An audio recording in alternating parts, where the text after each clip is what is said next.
So, Hafley making phone calls in the middle of the night, not to recruits though, definitely to Green Bay. Jeff Hafley is out at Boston College. We'll talk about that as well as UNC and the Board of Trustees. Why is it shaping like North Carolina is trying to find themselves out of the ACC as well? Maybe they made a few phone calls to Florida State. You are Locked On ACC, your daily podcast on the Atlantic Coast Conference. Part of the Locked On Podcast Network, your team every day.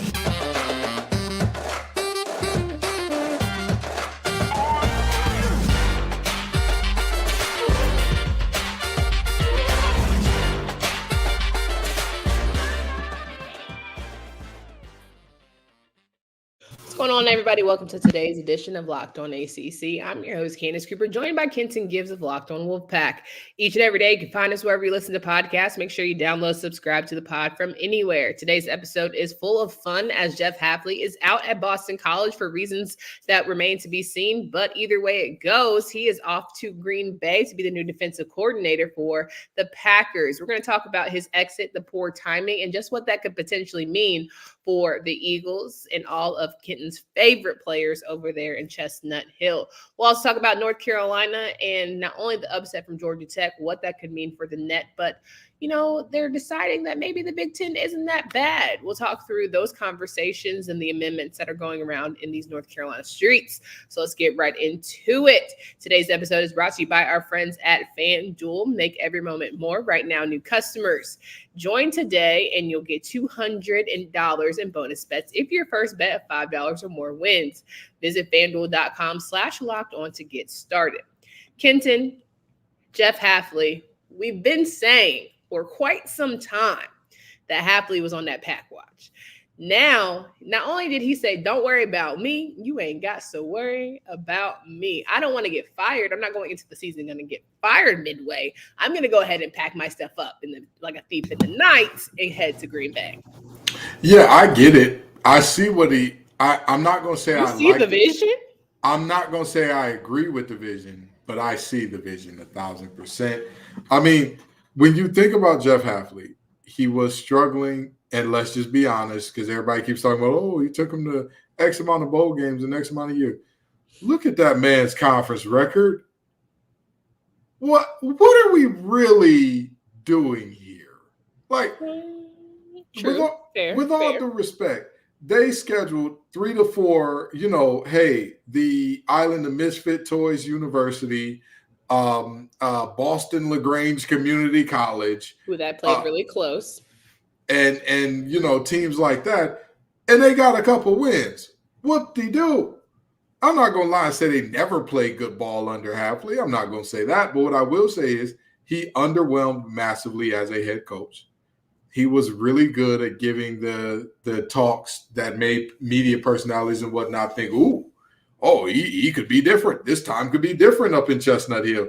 And it was the same sad song every time. You ain't got to call me out like that, but go ahead. It wasn't just you. He fooled you, but you weren't the only one.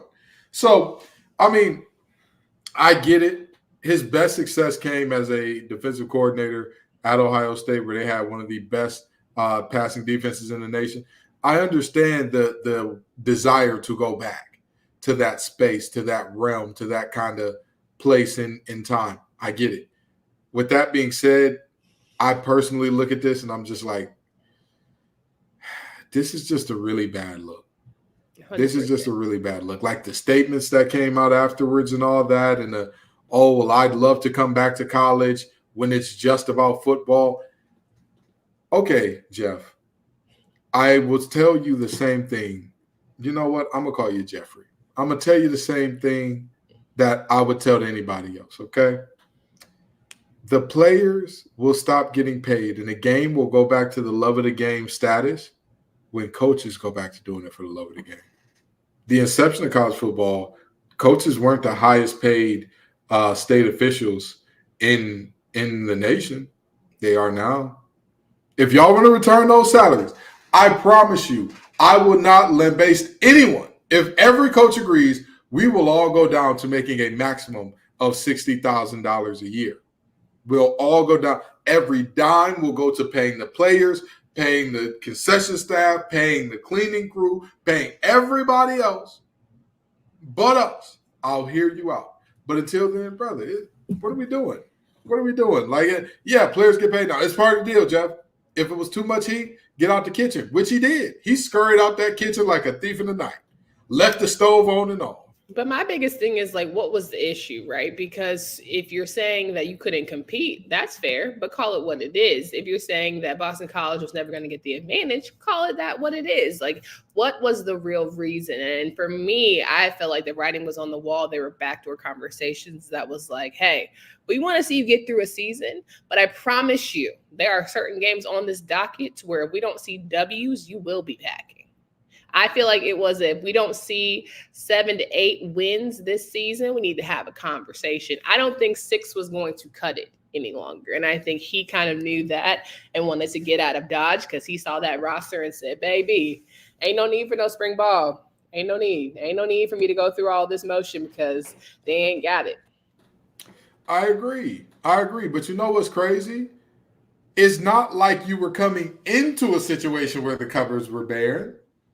You were the one who did the grocery shopping, Jeffrey. It was you. So it's his recruits, and he should own it. And this is per a source that spoke to ESPN.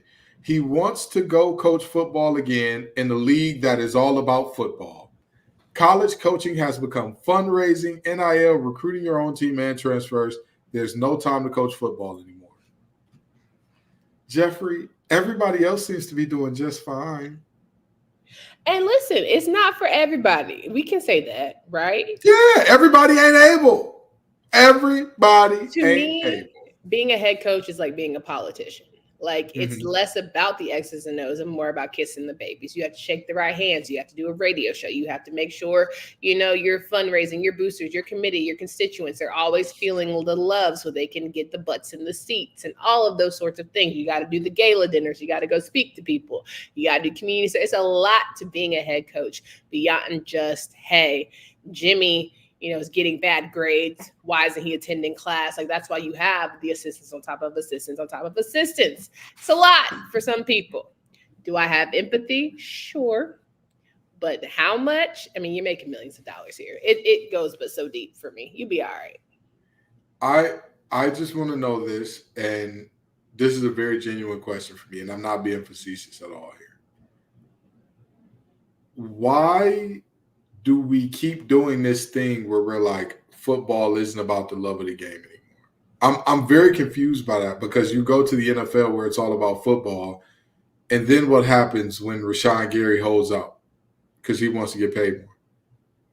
But is it all about a love of the football? Because at the end of the day, in a lot of people's eyes, there are a lot of talented people in the NFL that could care less about football. They just know they're big and tall, and that's all, and they can put their hand in the dirt and do what they got to do to feed their family. Doesn't mean they love it. That's just their profession. It's a shocking amount of people that actually fall into that category. And trust me, I know, because I've spoken to former teammates that play in the league and all that. And they're like, yeah, he's really good, but he doesn't really love the game. He just shows up and treats it like work. He does his work and goes home. But I'm very, if you would have, to me, Hafley leaving like this is just one of the nastiest ways it could have possibly went down. As if Boston fans didn't have enough right now, right? As if that New England area didn't have enough on their plates in terms of all the things going on with coaches leaving, retiring, exiting stage left and all that. This is just so disappointing. It really is. For the administrators to say, we'll give you another chance, we'll give you another year, and this is how you do it. And I hope that I'm wrong. I very genuinely hope that I'm wrong and that he really did. They told him, hey, listen, we're going to separate this thing one way or the other. And he said, all right, cool, I'll find a new job as soon as I can, and rocked out with that. But this is just a shame. I definitely think they got popped in the mouth. And I think as the season progresses, people had interviews and that phone call came in. It's hard to turn down Matt LaFleur. It's hard to turn down NFL money. And, at the end of the day, we got families to feed. So I don't blame him one bit in this economy. All right, before we get into the timing of all of this and what that could potentially mean for Boston College, let's talk about Super Bowl Listen, happy Super Bowl to all who celebrate from FanDuel, America's #1 sportsbook. If you're like me, Super Bowl Sunday is all about scoring the best seat on the couch, grabbing your favorite football snacks, and placing some super bets. FanDuel has so many ways for you to end the season with a W or 2 or 3. Not only can you bet on who will win Super Bowl 58, but FanDuel also has bets. Who's going to score the most touchdowns? How many points will be scored? How long will the national anthem be? Will it be heads or tails? All of that fun stuff. New customers join today. Get $200 in bonus bets if your first bet of $5 or more wins. Visit FanDuel.com/lockedon to sign up today. That's FanDuel.com/lockedon. Make every moment more with FanDuel, an official sportsbook partner of the NFL. Are you more of a heads or tails guy, Do you do the heads or tails bet? I don't bet on heads or tails, but tails. Tails never fails. There could also be, Baconators involved. Who knows? I'm glad everyone gets a kick out of that. My arteries are crying already. So you don't believe in Tyler Shuck either, huh? I do believe in Tyler Shuck. Okay. You're going to be eating Olive Garden at the end of next season. All right. Okay. All right. And listen, if he gets like 10 touchdowns in the first 4 or 5 games, I'll go double or nothing to make it a triple Baconator. I'm not trying to die. Let's get back into why we're here. If you don't know the reason for the bet, please catch up on the episodes. Let's talk about the poor timing of deciding to leave an entire program, what that could put in jeopardy for not only, your assistants, your training staff, your athletic trainers, not athletic trainers, your strength and conditioning coaches, and all that comes with you more solidified because that's who you hired. Now, whoever they pick, trying to find new jobs and all the things. It's a hard conversation to have at the dinner table. Hey, Jeff's leaving. Who knows what's going to come of that? But I'm almost sure that it's not going to be me sitting at the helm when it's all said and done. That's got to be scary, frustrating, and just really disappointing. I agree. And you talk about, hey, in this economy, you got to do what you got to do. Jeff Hafley made $3 million last year. That man is not hurting. He is not the person that's looking at the price in the grocery store. Jeez Louise, $8. That's not him. So, for this, and you want to talk about the timing on everybody else, where is everyone going to go?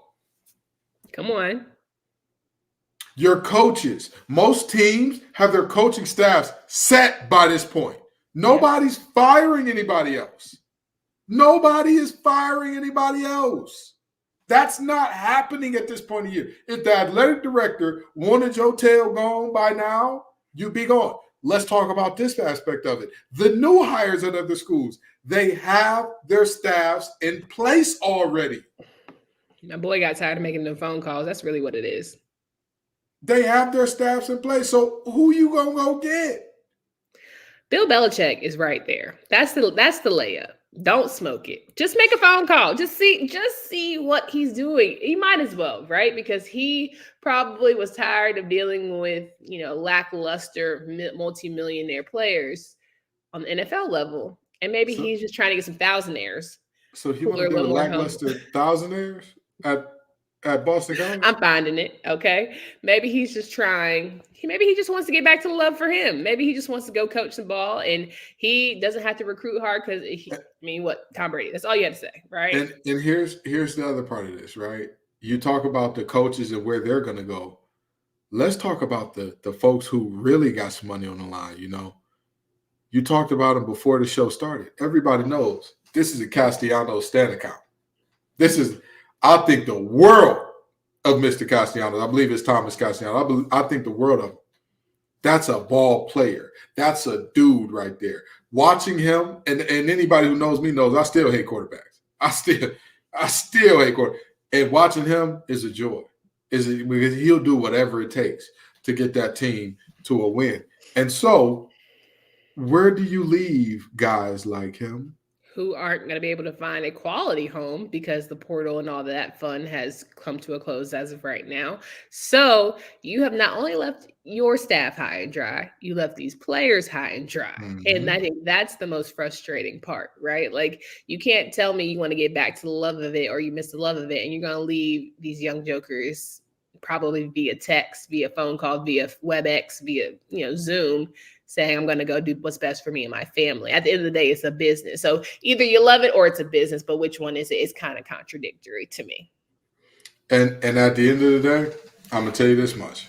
When I look at this situation and the way that these players enter the portal, with Nick Saban, there was the reason of, he couldn't leave earlier. They were competing for a national championship. You couldn't just leave in the middle of that like, hey, y'all, I'm tired, I want to go love on Miss Terry and eat oatmeal cream pies all day. That's all I want to do. Okay? That's all I want to do. I don't really care about none of that other stuff. That's just what it is. Mm-hmm. But he couldn't do that. Hafley, brother, you had months. Your season's been over for months with an S. It's a very disappointing. And at this point, all Boston College can seriously do at this point in time, probably go after maybe a group of 5 head coach, maybe a coordinator at the Power 5 level. But listen. But do they want that? Do they want to come in and have to get a new crop of guys who they're going to be, picking at scraps at this point to get quality guys? And that's the thing. Convince the quality guys that are there to stay. You're not going to get an elite coordinator. Like I don't think that, you're not getting a Tony Gibson to go in there. I highly doubt that. But you can get yourself, above average coordinator. Like, hey, come on, we'll do good things together and all that good stuff. Because, I mean, again, it's really such a shame the way that this shook out. It really and truly is. And here's the thing. I know that there are some Boston College fans that are happy that he's gone and all that. I'm sure. But again, I think that this was just, and Jamal in the comments said that the Green Bay job just came open. We understand that. But as the head coach of this team, that Boston College team, you had certain commitments to certain players. If you were on the trail doing your job, because your job is to recruit, your job is to constantly be. You were probably not too long ago calling a recruiter or telling coaches, hey, we need to talk to this guy. We need to, go get this guy. Hey, we're building something special here in Chestnut Hill. And then boom, you're gone. Well, that meme where the guy's walking with the girl, hand in hand, they're walking, but he turns his head. He turns and looks. Yeah. He looks. It feels like with the timing of this, your eyes were always set on something else. I don't think you were fully bought into Boston College. If there was an out, if there was an opportunity, you were damn sure going to take it. It never quite lined up. Maybe last season, you probably felt this way for a while now, but you tried to stick beside it. And at the end of the day, you're going to do the job that's set before you. But the timing of this one makes me feel as if you always had one foot out the door. I'm going to tell you this. If to leave for that DC job, you looking back at somebody with a long back, okay? If I caught my man turning around and staring and there wasn't nothing there, we got some bigger problems, brother. We got some bigger problems, but I ain't going to go there right now. Can't. The reality is this. Again, you talk about you want to come back to the college ranks and all that. I'll tell you what possibly ruined that for you. Josh McDaniels. You remember Josh McDaniels? You remember old Josh McDaniels of former Raider and Bronco fame? Mm-hmm. What happened with Josh McDaniels? He went Bronco fame? Yeah, he was the Broncos head coach. He got fired there. Mm-hmm. And then he was the Raiders head coach. Got fired there. Never had a winning season. And then at one time, was he trying to be the Colts? And then he got reneged. And then he reneged. Mm-hmm. And here's why I say that. Because teams saw you become a head coach and lead your team nowhere in a hurry. Mm-hmm. He didn't do the worst job that I've ever seen as a head coach, but he damn sure didn't do a good one. I don't think anybody would argue, hey, Boston College was in a better place when he left it than when he found it, right? Teams are going to look at that when you want to come back to the college ranks or when you want to coach again when it's all about the football. Okay. And you don't think that teams are going to look at that, Buki? No? Not Buki, my sorry. favorite word of 2024. I think he's found a more stable home. He saw the writing on the wall, and now he'll just have to live with his decision. Yeah. And we'll go from there. At the end of the day, like you made that bed, and now it's time for you to lie in it. For sure. All right. I know we come to sports to escape from some of the crazy realities of real life, but can we just talk about a minute about preparing for real life? According to the FDA, pharmacies are running out of antibiotics like amoxicillin right in the middle of the worst flu season in over a decade. The JCase is a pack of 5 different antibiotics to treat a long list of bacterial illnesses, including UTIs, respiratory infections, sinusitis, skin infections, and more. This stuff could happen to any of us. Visit jacemedical.com and complete your physician encounter. It will be reviewed by a board-certified physician, and your medications will be dispensed by a licensed pharmacy at a fraction of the regular cost. It's never been more important to be prepared than today. Go to jacemedical.com, use offer code LOCKEDON to get $20 off your order. Kenton Gibbs and I talking through the recent most breaking news of Jeff Hafley out at Boston College, which, we spent a good little bit here on, but I want to end with conversations that people have been asking us around North Carolina.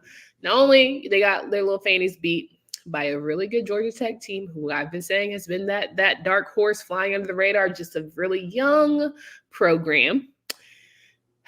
It is what it is. I'm glad it happened now instead of in the tournament. I think some of our best are being exposed and looking a little funny in the light, but that's neither here nor there. I'm trying to be nice today.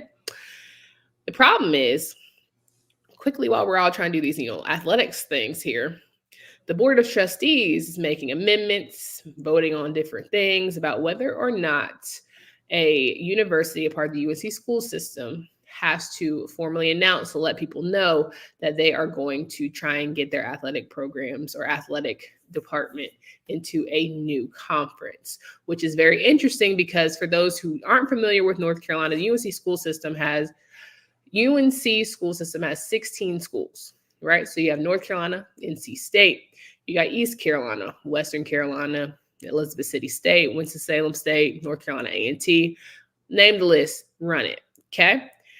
There's a lot that goes within each university, a lot of ways the money is divvied up.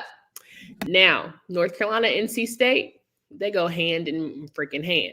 So if you think, for anyone who's trying to talk realignment and really get to the nitty-gritty of it, North Carolina could leave without NC State, I have very much news for you. It almost and certainly is not going to happen. No. It's not going to happen. But with the way Florida State has been handling their judicial issues, legal issues, I feel like North Carolina is setting itself up for just the realities of what could be and don't want to be left behind. Yeah, the wording of this was very strange because it's that these schools and their board of trustees have to notify the board of governors before any move is made, which is like, was that not a thing before? Could board of trustees just unilaterally say, "Hey, we want out. We want out." That's all there is to it. Like I don't think it was ever an issue because the ACC has been UNC has been so loyal to the ACC. There was never a thought. This wasn't a thing. The way athletics has, really transformed over the past couple of years, it was. I mean, they were loyal to. I mean, they ain't really loyal to NCAA, especially North Carolina.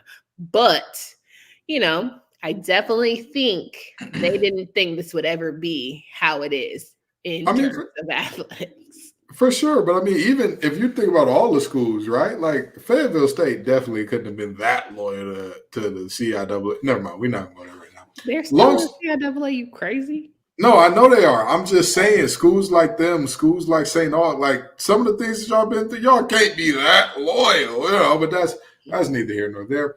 The reality of this thing is simple. I'm kind of on the fence about this because this feels like posturing just to say things more so than actual movement towards meaningful change or progress or meaningful realignment. It really does. Well, I think it's also interesting because as much as we try and say realignment in athletics and you can just pick up and go and do what you want, so many state schools are very much tied to each other. There are classes you can take on the other side of the road, and there's funding. There's so much that goes hand in hand that I know it's crazy concept, but not everybody cares about sports. Not everybody is running to the next game. So I think UNC can try to explore the Big Ten. It's probably the best fit for them. I doubt from a football standpoint they would even dip a toe in the SEC, but crazier things have happened. I would much rather talk about Georgia Tech and Damon Stoudemire because they are the first, or I'm sorry, Damon Stoudemire is the third coach ever to win against Duke and UNC as far as ACC coaches go in their first year against both of those teams. Do you know who the other two are? No, please enlighten us. Sidney Lowe and Kevin Keats. Yeah, Yuck. Good for them. Yuck. Terrible company. Stoudemire, however, I'm excited. Yeah. Did you see him cry? That was beautiful. Yeah, it was a really full circle moment. But in all seriousness, I really don't think that much about the realignment talks, and I think that the on-the-court ramifications of the upset by Georgia Tech are much more meaningful to the ACC in both the short and long term than. Well, I don't think it's meaningful because as much as we want to sit here and pretend, it sort of hurt our NET. That's what I'm saying. That's why I said it's meaningful, not positively now. Okay. Like somebody slash your tires is meaningful to your day. It's not a good thing, but it's very meaningful to your day. It changes the outcome of how you thought you were going to end and go through. Yep. Mm-hmm. I thought I was about to drive to work. Boom. My God. But that's very seriously, this is a Georgia Tech team that first year head coach, they've had their struggles, all that type of stuff, but they've also had some very high highs. And beating UNC is one of those very high highs. So I'm asking of UNC, like, how do you react to this? How do you react? And also, you talk about are the Big Ten refs any good? I'll tell you this much. Maybe, just maybe, when we go up for last shots, we hunt for a shot and not foul shots. Now, that's just me. That's just me. I don't want to be a hater or nothing, but that's just me. That's great. You know what? You got one little win against Miami. I think he's doing something, but that's fine. Y'all have that. I do want to answer this question from Rodnick saying, given the initial response when FSU first spoke out last year, do you think UNC is really surprised that FSU was not bluffing?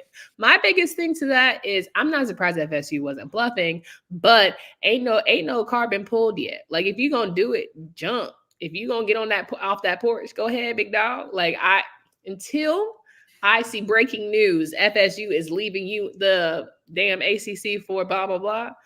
It don't mean nothing to me. Tell me how you breaking that grant of rights, because I would love to know. I need to meet the women's people, because I got a couple things I'm trying to get out of. I need some loopholes. Oh, don't worry. Here's the thing. Those loopholes can be solved with a lot of money. Things that you want to get out of, if you got a lot of money to pay. Because, again, the low-end settlement that I was hearing thrown out was about 150 to 200 million. So if what all y'all Big Ten wants to help pay your buyout, they can't. Okay, all right. They can't announce that beforehand, and then after. And here's the thing: even if you have one of those backdoor shady conversations, right? Let's think about this from like the most pessimistic way possible, because I've been through some things in life recently to let you know you can't trust nobody. Mm-hmm. You can't trust nobody, and so let's say let's say it's at my alma mater. Let's say NC State agrees we're going to break away from UNC. We're going to do our big one. Right? Now's the time, right? And the Big Ten says, hey, we'll pay 3/4 of your fee to exit if you come join us. Mm-hmm.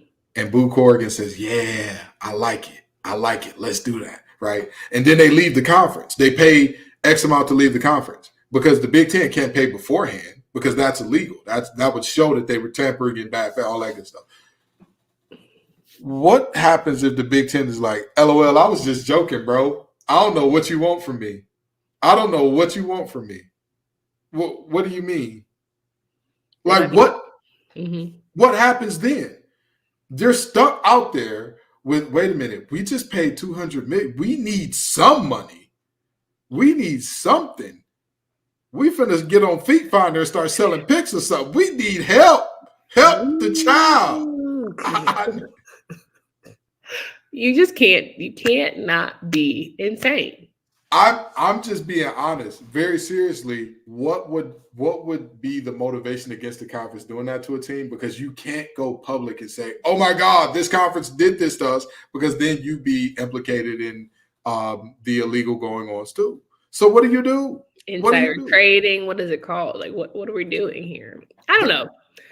I think as hard as Jimmy P goes for making sure that FSU feels like they should have been in a championship game and that, they're going to do their damnedest by suing back, he should be working as hard to make sure we get all these teams in the NCAA tournament. That's all I can say. Yeah, but if the Mountain West Conference gets more than us, I might go to Charlotte myself. Well, we've been to Charlotte already, and they didn't. I'm gonna go up to him personally. They all I'm saying is this. I look at this and I say that this is a reflection of that lack of leadership a little bit. But even beyond that, at some point in time, Jim, you got to fight, dude. You got to battle. Back, Jimmy. You got to do something, because the reality is, yes, we're looking at Florida State and talking about, if Florida State takes this action, who's coming behind them? I don't think anybody's going to be coming behind them. A lot like Texas and Oklahoma, it doesn't make sense for a lot of y'all to try to jump ship. It just doesn't. Logistically, from a number standpoint, from a viewership standpoint, it doesn't make sense. With that in mind, if Jim doesn't beat on every table, yes, the ACC has a guaranteed spot now, but you need to be campaigning for some at-large. You need to be campaigning for, hey, not only can we get our champion in, our runner-up can get in. Not only can we get our champion and runner-up in, maybe a team that just barely missed the ACC championship can get in the right year. I guess my biggest thing also is, let's say UNC goes to the Big Ten. What channel are we watching Carolina Duke matchup? And I'm talking basketball, because I could care less about football at this point. I'm in basketball mode. Where are we watching FSU Miami? Don't listen to Candace. She's on her own. I'm never fully away from football, okay? Even in the middle of basketball. I mean, we just had a whole conversation about Jeff Hafley. But all I'm saying is Jimmy P, get up on your good foot. Please. Are we gonna have to watch UNC on Fox? That's gonna piss me off. So I can do my watch what's happened, my watch ESPN app, do what I gotta do. So if you're going to go, let's just try and make it the SEC so we can still do the ACC SEC challenge, and so I can still watch you guys. That's all. But very selfish, but alas. That's our time for today. Please leave us some comments. We would love to hear what you guys are thinking about UNC, the Board of Trustees, and possible realignment, as well as Jeff Hafley. We would love to know who you guys recommending for the coach here at Boston College, and where do you think some of the Boston College stars are going to go? It's a lot to be discussed. Do you feel like your team could poach a couple of these bad boys? Let us know in the comments, and we will get back to you tomorrow. For Candace Cooper and Kenton Gibbs. Until next time.